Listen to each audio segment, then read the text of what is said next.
Alright, so for our 4 conics and 2 functions, the first conic is the circle, which is the helmet right here. And then the next is the ellipse, which is the body, right here in the black. And then we have the hyperbola, which is the purple right here. And then the blue right here.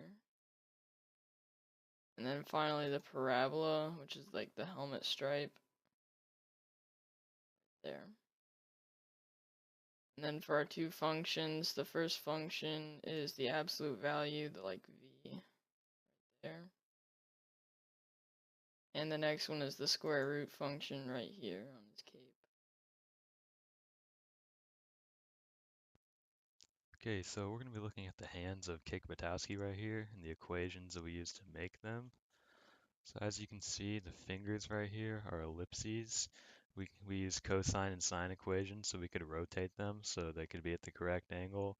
Pretty much looked at our picture right here, decided what angle we wanted them to be at, and then adjusted this A value right here.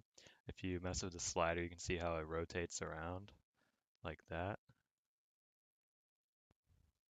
I think the hands are essential to our project because they're the most complicated part. I think they really stand out as being more intricate than the rest because they just have a lot more detail in them.